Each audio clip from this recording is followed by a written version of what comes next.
What's up, YouTube? It's the TheDuelFactory once again with another deck profile. This time I'll be bringing you the deck that I play for the North American World Championship Qualifier, or NATS for North America. Sorry it's been so late on the deck profile. I've actually been really busy.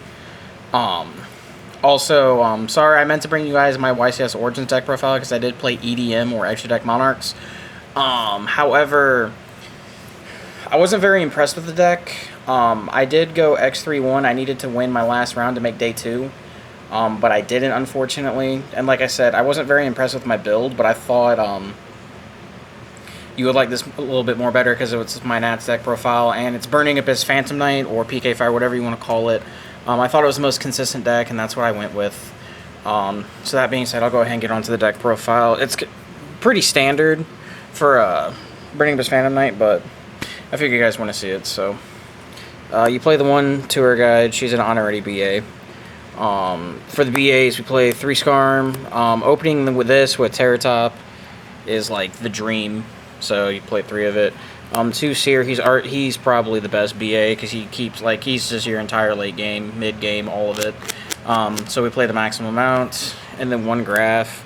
To be perfectly honest, even though Graph's at 1, I still honestly don't like the card, but I see why you need to play it because it's just as good as opening a Skarm. For the other BAs, I play 2 Farfa. I was really debating on going between 2 or 3 of this, but I thought 2 was fine because it can be recycled the entire time with Dante, Seer, all that fun stuff. And it turned out to be just fine. 1 Rubik. I hate having to play this card, but because of Ghost Reaper and Winter Cherries, I feel like it's incredibly relevant to play it because it at least gives you access to Virgil if you get Cherries. 1 Calicab. This is really good with Twin Toaster because it deals with 3 back row on a turn. And, in the mirror match, it's sort of relevant because Fogblade is kind of a pain, but it's not huge. In the Pendulum matchup, being able to deal with the Scales and the Trap card they sent is really good. Cosmo Demise, it's really good against too because they open multiple Trap cards, and dealing with Cosmojo sucks. And EDM, it's okay against, but other than that, it's a decent card. Plus, it's a fairly decent bodied BA at 1400, so it has some merit there. The 1 Alec, this is incredibly important against the Extra Deck Monarchs or Domain Monarchs, because if they play the Vassals, then it's really good against Eidos. Libic, I like Libic. Being able to summon out of your hand is really good, but you also got to be careful because if you don't have a way to make Beatrice, then it's honestly kind of bad at that point. And then the 1 Barbar. I never got a Barbar burn or anyone for game. That was very unfortunate. But that's it for the BAs. On for the extras. I play 3 Terror Top. In a way, this is almost better than Tour Guide, because it does the same exact thing, and it doesn't use your normal summon. So we played 3 of that, and then the 1 bad card and take Tomborg. I hate opening it, but it's completely necessary, and it's really good with Terror Top. Plus, it's also really good with Leviator too, so it has some merit there. And then that was it for the Speedroids. For the Phantom Knights, 3 Silent Boots. It's the best one. It searches your Fogblade. You can special it if you control another one. This in any BA is a Dante turn 1. That card in Rhoda's Dante turn 1. It's just a really good card. I play 2 Coke, Jesus.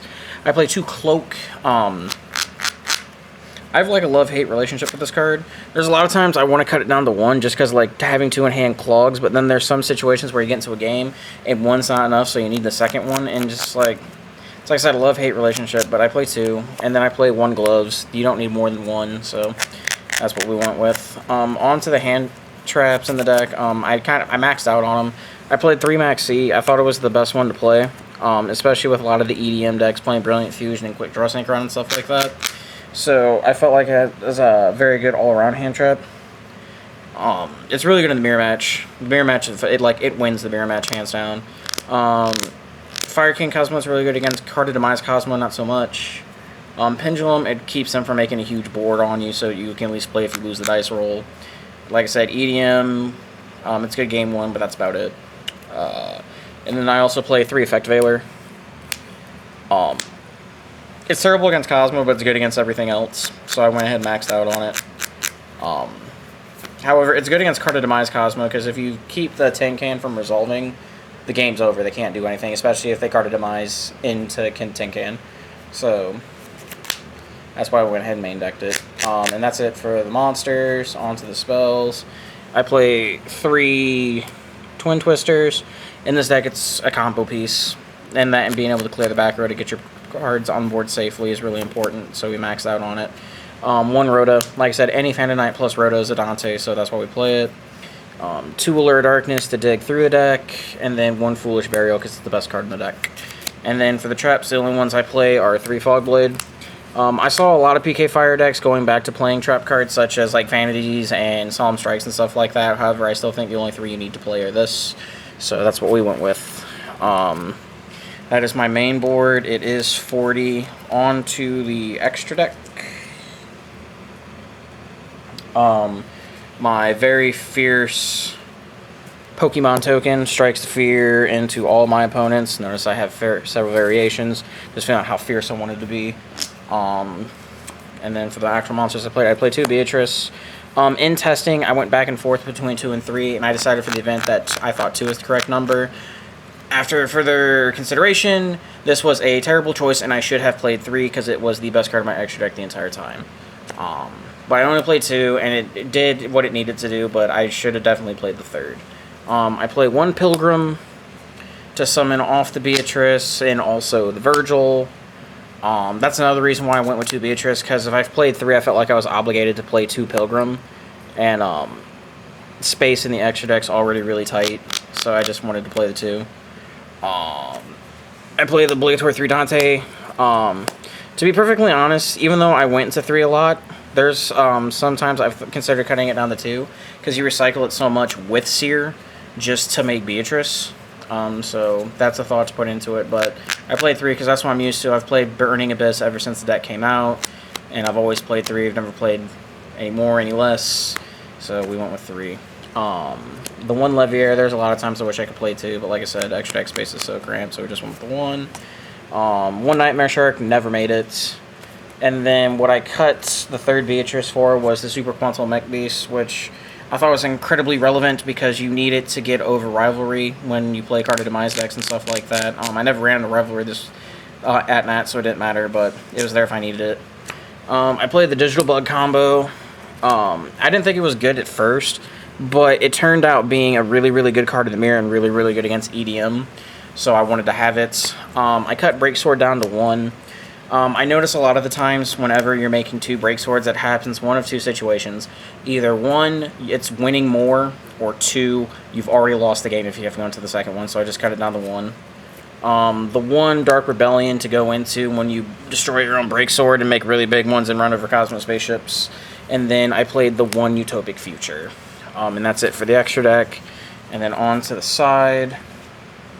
I thought my side deck was okay, but it could definitely use some work. But we sided 3 Ghost Cherries for the mirror match. And then also, if I was forced to go second, I would side it in against a lot of decks.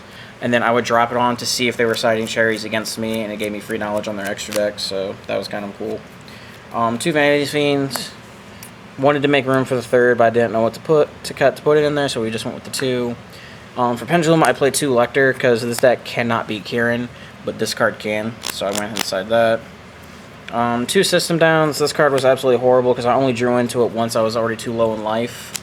To be perfectly honest, I wish I would have played Book of Eclipse, because it was really good against Cosmo and Pendulum. It was another way to turn off Kieran and stuff like that, but I played this instead. 2 Anti-Spell. This card was really good. I should have played 3 of it. 2 Full House. Never sided it. And then 2 Magic Deflector. And that was my side deck, and that was my North American World Qualifier, or NATS, for 2016 deck profile. Now, since it's like the Yu-Gi-Oh! Off-season, there's actually quite a few decks I want to bring you. The new Gold and Silver gadget came out, so I want to bring you a gadget deck profile, because that's one of my favorite decks to play. And for those of you who've been watching my channel ever since the beginning, I used to play a lot of gadgets. New Blue Eye stuff came out, so I want to show you that. And then also, with the new structure deck, I've been playing a lot of Dragunity lately. So I kind of want to bring you guys a Dragunity deck profile with the new Return of the Dragon Lords and Felgrin cards in it and stuff like that, because it's a lot of fun. And I honestly think it could be really good this format, but I don't know.